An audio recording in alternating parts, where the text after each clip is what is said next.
Welcome into the 2-minute drill here inside the Auburn Tigers. Jason Caldwell and Mark Murphy from inside the Auburn Tigers magazine newsletters and AUTigers.com. And Mark, it's game time. Auburn-Washington kicking off in Atlanta, and this is a game that's very intriguing. Obviously, you know, for more than just as a top 10 matchup. You look at these two teams and veteran quarterbacks coming back, question marks in terms of some depth and young depth for both sides. But lines of scrimmage, I think, is where this game starts. And you know, you look and Washington has experience on both sides of the line of scrimmage, but they've struggled at times against teams that get after them and are really physical on that defensive line. To me, that's where this one starts. That Auburn defensive line, can they impose their will on a pretty good Washington offense? And I think there's a good chance that's going to happen, Jason. I really like not only Auburn's front four, but front seven defensively. Guys have played a lot of football for Auburn.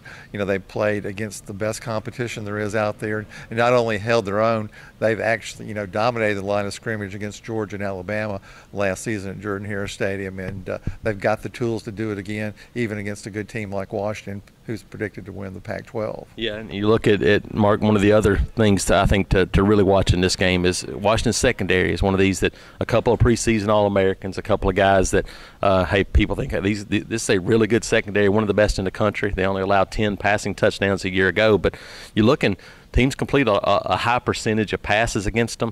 They're kind of a bend but don't break. And you look at Auburn, and Jared Stidham, hey, he'll take what the defense gives him, but I think this is an opportunity for Auburn too to maybe have some big plays with these young wide receivers and speed guys, and especially maybe for a guy like Darius Slayton. Hit Darius Slayton on a deep ball or hit him in the seam on a crossing route, but he's got the speed to run past some folks, and averaged 22 yards a catch last season. He really was a much improved player as a sophomore. He's had such a good preseason. I think he's going to be even better as a junior. And then if they're going to play back let's keep those safeties back, and Ryan Davis gets out there one-on-one, he can beat a cornerback and then get into the secondary and turn like a 5-yard gainer into a 15-yard gainer, or even more than that, because he's going to be difficult to tackle. Yeah, and Mark, you look at it, the other thing to watch in this game is going to be, Auburn's offensive line.